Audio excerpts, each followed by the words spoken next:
Hey everyone, thanks for stopping by today. We have a very exciting guest and webinar for you.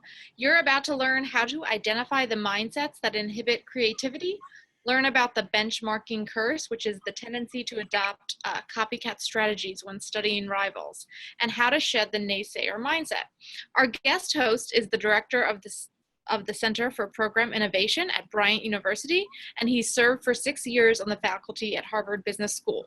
He's the author of the new book, Unlocking Creativity. Please welcome Michael Roberto. Thank you for having me. Hi, everyone. Let me tell you a story. In the 1980s, Barry Marshall and Robin Warren, two doctors, began to argue that bacterial infections, rather than stress, caused ulcers. They began to present at various medical conferences. It didn't work out well. They said it was as if they were telling people the world is flat. Their ideas were soundly rejected. Frustrated by the medical community's reaction to their work, they took drastic action. One of them extracted the bacteria that they thought was causing an ulcer in a patient. They took it out of that patient's stomach and they ingested it themselves. They became ill. They documented the symptoms as the illness began to progress, as they gave themselves an ulcer. Then they took the proper antibiotic treatment that they believed would treat this infection and cure the ulcer, and it worked. Still, they faced skeptics, but some years later, in 2005, Doctors Marshall and Warren, they won the Nobel Prize in Medicine for this amazing discovery. This story, amazingly, is rather familiar. Bold innovators, creative individuals who found solutions to perplexing problems or brought really creative new ideas to market and business and other sectors. They faced immense resistance to their new ideas. Shunned by the experts often, beholden to the conventional wisdom. You know, there's a famous saying that in the beginner's mind, there are many possibilities. In the experts, there are few. The amazing resistance to new ideas. The fact that many of us cling to the status quo when we become experts in our domain. You know, many leaders today talk about creativity in their own organizations, the dire need for it. Their companies face a growth crisis. They desperately need to nudge that top line. They don't know how. Where can they find that organic growth? But do they really support those with quirky, original ideas? Or do they marginalize them? Do they make it difficult for those people to thrive? You know, I argue in Unlocking Creativity that it's not about finding more creative people. In fact, there are plenty of talented people with original ideas already in many organizations today, but they face a number of obstacles and barriers. And one of the key things they face is a series of mindsets, belief systems within organizations that inhibit creativity. The job of the leader is to clear the path, to move these mindsets out of the way so that people can flourish in their creativity and bring original ideas forward. So let's talk about 3 of those mindsets in the little time that we have together today. Let's start with something I call the benchmarking mindset, or in fact, you might call it the curse. Let's go back to the year 2000. A man named Mark Burnett. He had an idea for a really quirky, different kind of television show, and he shopped it around Hollywood. He was a British paratrooper who had moved to California with lots of ideas for new kinds of businesses he might launch. Here he was going around Hollywood, not a veteran of Hollywood, not an experienced television producer. He'd done a little bit of work, but not much. And he was rejected time and again. Finally, CBS agreed to air his show, but they wanted to air it in the summer, a time when basically at that point only reruns were being aired. But he accepted. It was his only taker. And by the end of that summer, 51 million people had watched the season finale of a show called Survivor. The reality TV genre had blossomed. And of course, what happened next? Over 300 imitators emerged, incredible amounts of copycats, if you will. Awful copycats in many cases. Yes, there were a few great successes in the reality TV genre over the years, but so many shows that came and went that flopped in their first season. Why do we see so much copycat behavior, not just in Hollywood, but in industry after industry? We see people looking at those who've been successful and imitating them. They try to benchmark them. They study them, they identify their best practices and try to implement those best practices.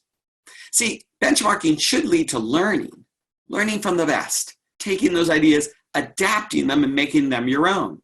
But for many companies, it's not about learning and adapting, it's about observing and copying. And frankly, copying badly, as happened in reality TV. why does this happen? Why doesn't benchmarking work in many cases? Or why does it lead us astray? Well, I argued that there's a fundamental psychological phenomenon that's behind our tendency to engage in copycat behavior, even when we don't intend to. It's called fixation. And over the years, psychologists have been studying this closely. What does it mean to become fixated? And so we look at something and our mind gets trapped into a certain way of thinking, and we begin to be trapped in a single way of thinking about a problem or a single type of solution to a problem. We can't think more broadly. It limits our ability to engage in what we call divergent thinking. When we're really generating bold and creative ideas, we're hopping around to different ways of framing the problem, different types of solutions, different categories of solutions, if you will.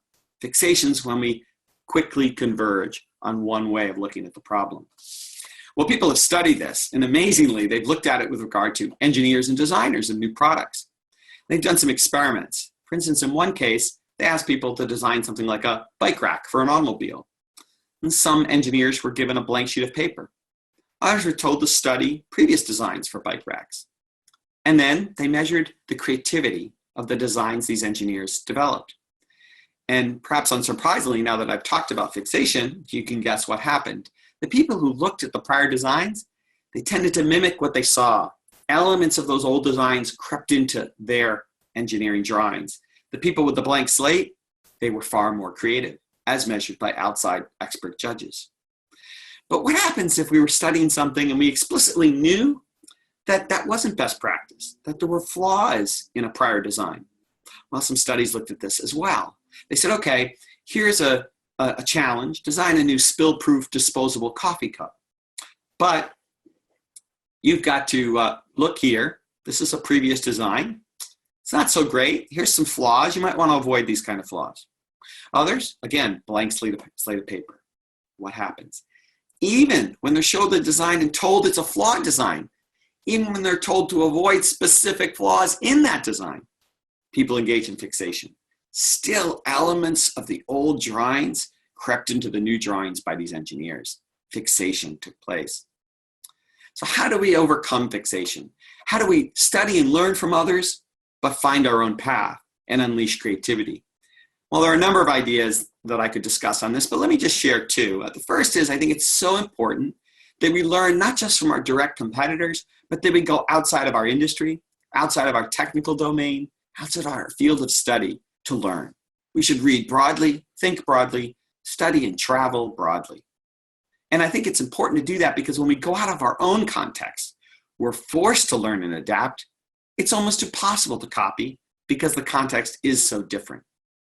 So suppose, for example, that you're thinking about running a business where you sell shoes. You're a shoe store. You could study other shoe stores and benchmark them, but you might end up looking a lot like them. What if you went to the Ritz-Carlton and studied how they serve their customers? The Ritz-Carlton, what does that have to do with selling shoes? Not much, you say. But what does the Ritz-Carlton offer to us? It offers us an incredible example of top-notch customer service, of exemplary service to customers. Maybe we could learn something about that and build it into our business model for selling shoes. We almost can't copy because we've gone so far outside of our own domain. So sometimes learning from outside is really important. The other thing we can do is to look at others, but explicitly ask ourselves the question, what if we did the opposite? What if we did it a totally different way? What if we rejected some elements of the conventional wisdom that all of our competitors have adopted? What would that look like? Might that be successful? Imagine for a moment a grocery store where nothing was ever on sale, where there were few branded items sold in the store, where there was no acceptance of coupons and no loyalty card, no self-checkout, virtually no social media, and no television advertising. Would you shop at such a grocery store? Well, it turns out millions of Americans do. The company's called Trader Joe's, and its sales per square foot exceed the industry average by a wide margin. In fact, they're at the top of the industry. They didn't fail to study other grocery stores. I'm sure they look at them every day, but they've explicitly rejected some of the key things that everyone else does and built a unique model, built a creative model. So learning from outside your industry and looking within your industry, but rejecting some of the central tenets of conventional wisdom can be key in avoiding that benchmarking mindset and the fixation that comes with it. Let's talk about two other key mindsets that get in the way of creativity. The second one I'd like to talk about is the focus mindset. We have a myth sometimes that we hold dear, that creative breakthroughs come when, we go off alone in isolation, away from the busyness of our daily life and work, and we focus intensely on a problem. And this image of the rock band, that holds itself up in the studio, perhaps on a mountaintop or off in a faraway land, and somehow getting away from it all, they emerge with a creative breakthrough. In corporations, we sort of adopted this focus mindset when we set up war rooms or innovation hubs where we put teams off in isolation and expect them, by focusing intensely on a problem, to have some breakthrough with an original idea, with a disruptive innovation. But for many of us, creativity doesn't thrive simply by intense focus. Remember that Mark Twain, for instance, in writing Huckleberry Finn, took several years away from the novel. He wrote intensely initially, and then he put the manuscript aside. He said the tank had run dry and he needed some time away from it. Years later, he came back to it and he finished the great American novel. Now, it's not just about taking a break or going for a walk. Those things can enhance our creativity at times, but there are some other deliberate strategies we can employ to unfocus ourselves when we're stuck. Because sometimes by focusing intensely, by going off alone, we do get stuck. Creative breakthroughs come from oscillating or toggling between periods of intense focus and periods of gaining some distance from a problem. And distance is more than just taking a walk or taking a break. Psychologists describe different forms of psychological distance that we can achieve, and they argue that when we achieve this distance, we think more abstractly about a problem and therefore more creatively. Let's talk about three forms of psychological distance. The first is social distance. Amazingly, when asked to think about a really tough problem, if we think of ourselves facing the problem, we're far less creative than if we think of others facing the same problem. If we think of ourselves as someone else, we imagine ourselves as someone else, we're more creative too. Achieving some distance there, socially, interpersonally, can be effective. How does this translate to the workplace? How can we do that? Well, we can find ourselves at times role-playing the competition, or perhaps engaging in an exercise where we take on a different role within the organization. At Sun Life in Canada, the major financial services firm, I did some research once on a strategic planning offsite that they engaged in. And during that offsite, they asked various members of the management team to take on the role of a different functional area as they engaged in discussions and brainstorming about new models for their group insurance business. And they found that people were far more creative when the finance executive was forced to think like the chief marketing officer, and when the chief human resource officer was asked to think about operations and its perspective on a problem. So role plays like that can be effective. In the military, they engage in something we call red teaming, where the blue team acts as the allies and plots strategy in a simulated battle. The red team role plays the enemy. And having people do that sparks creative solutions and creative strategies for the military at times. So achieving social distance is real. We can make it happen and unleash our creativity. We could also achieve temporal distance. We can time travel, if you will. When asked in experiments to think of themselves several years from now, people get more creative. They think more abstractly and more innovatively. How can we do that in real life, in the workplace? Well, at Amazon, they do something interesting. They ask people if they have an idea for an interesting new product or service, they ask them to imagine when that product or service would be released and to write the press release that would be issued to the public. In other words, what will you say to customers a year from now when you bring them this new product or service? A little bit of time travel, if you will. And often gets people to think creatively. Who is our target market? How would we sell this product? What's the value proposition? What exactly are the key benefits that we are proposing here? And how would we make it appealing? Does it solve a customer pain point? All these questions that emerge, and we think more creatively if we put ourselves out in the future when the product actually hits the market. So temporal distance. And lastly, physical and cultural distance can be important. There's an interesting study of fashion designers. They found that objective evaluators of fashion designs found that more creative designs were developed by those fashion experts who had spent time in other cultures and other countries, living there and working there. They created more fashionable clothing They created more hit products. What did they learn by traveling and by spending time in other cultures? Turns out we notice things that we take for granted in everyday life when we immerse ourselves in a different culture, in a different country, a different place. We learn about different ways of looking at the very same types of problems that we look at every day in a certain manner. But others, perhaps in a different culture, a different country, they look at it in a different manner, and that may spark our creativity. So the kinds of assignments we give our people can be important, making sure that we have people outside the office, into the field, and perhaps into the field far from the corporate office, so they can experience how others look at problems can be important. Think for a moment back to my favorite rock band, the greatest rock band of all time, the Beatles. They made their trip to visit the Maharishi Mahesh Yogi in India back in the late 1960s. They learned about meditation and Eastern concepts of spirituality. They lived and ate very differently and even dressed differently than they were accustomed to. It turned out to be a moment of incredible creative breakthrough too, though. They didn't go there intending to write songs. In fact, George Harrison intentionally didn't want to be writing songs when they were there. But Paul McCartney brought along his guitar and John Lennon his notepad, and the four of them, they did write when they were there. And many of the songs on the great breakthrough album, the White Album, emerged during their trip to India. So getting some distance, social, temporal, physical, and cultural, can help us stimulate our creativity. We don't want to just focus intensely. We have to shift between intense focus and gaining some distance, especially, as Mark Twain once said, when the tank runs dry. And finally, let's talk about a third mindset that gets in the way of creativity. I call it the naysayer mindset. You know, Tom Kelly of IDEO, the top-notch product design firm based out in California, Tom and his brother David worked there for many years developing new products for tons of companies around the world. Tom wrote a book in which he offered a stern admonishment for the devil's advocates in organizations around the world. He said, the devil's advocate is the single biggest innovation killer in corporations today. Is it? Is Tom Kelly right?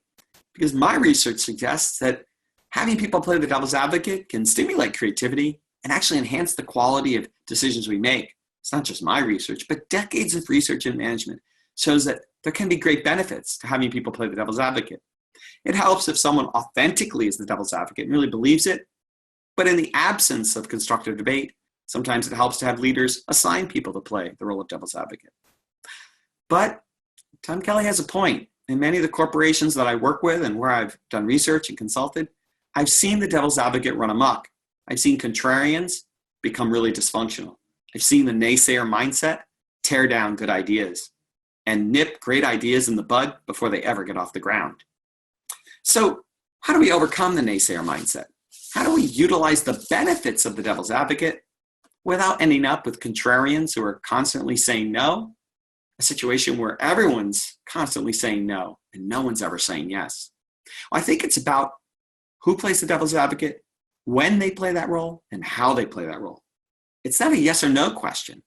It's a who, when, and how. Getting it right, doing it right really matters. So let's think about the right type of contrarian, the constructive devil's advocate. Let's start with who. I think there's a couple of things that are really important here. The same person always playing the contrarian, always being the devil's advocate, no matter how effective they are, no matter how well-intentioned they are, they become a broken record. And people tune them out. It just doesn't work. They marginalize them. They dismiss them. They go, here goes Mike again. You know, Chicken Little, the sky is always falling. So you've got to rotate the role. And, you know, Kevin Lofton runs a large Catholic health system out in Denver, Colorado. And Kevin says he purposely rotates the role of devil's advocate in his team to get new ideas, fresh perspectives, and to make sure there's no problem with the broken record. Research also suggests that it's helpful to have two devil's advocates, that two is better than one. When you have one, it's easy to marginalize or dismiss their contrarian viewpoints. But it turns out when you have two people on the other side, they each give themselves a little social support. They're more confident in their ability to come forward with a really different, quirky idea. And they're more likely to ask others and to call upon others to think differently. And others indeed will think differently in more occasions when challenged by two rather than one contrarian. When matters too. You know, if you unleash the devil's advocate, as soon as people start to propose new, different alternatives to a problem, well, what happens? If someone is poking holes in my idea, what is everyone else on the table thinking? They're thinking, well, maybe my idea is a little too crazy, a little too infeasible, a little too off the beaten path, and maybe I won't propose it. And so we quash great ideas. They never surface. So when you play the devil's advocate, in the early stages of problem solving, we don't want it. We want to hold off. We want to defer judgment. We want to simply generate options, generate alternatives, and then later we can critique them. In too many organizations, they embark on what I call the yeah, but syndrome. When new ideas emerge, everyone thinks, yeah, but the boss will never go for it. Yeah, but we don't have the budget to do that. Yeah, but we tried that 10 years ago and it didn't work. What we want to practice is what improv comedians do, which is they talk yes and. They accept others' ideas and build upon them so as to end up with a creative sketch. They don't reject others' ideas outright. Later, there's plenty of time for constructive debate, but in those early stages, it's a time to generate options. And finally, how you play the devil's advocate. You don't deliver a lecture. You don't just chide people and tell them what's wrong with their proposal. You practice the Socratic method. You ask questions. You seek to generate new options with the group. You help uncover assumptions. You don't tell people they're wrong, but you ask them, could they think differently about the problem? And how might they do so? And what other options might there be to solve this problem? So who plays the role, when they play the role, and how? If you do it well, you overcome the naysayer mindset. And you have an organization where people embrace a can-do attitude, where it's not, well, why won't that work? But instead, the question becomes, how might that work? How could we make it work? A positive attitude that can, in fact, help creativity flourish. So in sum, leaders need to shift these mindsets. And others that I discuss in my book, Unlocking Creativity, they don't need to go out and find more creative people. They've got plenty of talented people in their organizations today, in most circumstances. What they have to do is clear the path, remove the obstacles so these people can flourish. It's not a people problem. It's a situation problem. It's an environment problem. And it's the leader's job to change the situation, to reshape the environment, to clear these mindsets, to shift them so that creativity can flourish. Thank you for listening and being with me today. I hope you'll take a look at my new book, Unlocking Creativity, published by Wiley. Release date is January 7th, 2019. For the new year, a new look at how we can get original ideas to flourish in many organizations. Available on Amazon and in bookstores such as Barnes & Noble around the country. Unlocking Creativity. Thanks for being with me. I'm Mike Roberto, professor at Bryant University and director of our Center for Program Innovation. Thank you very much.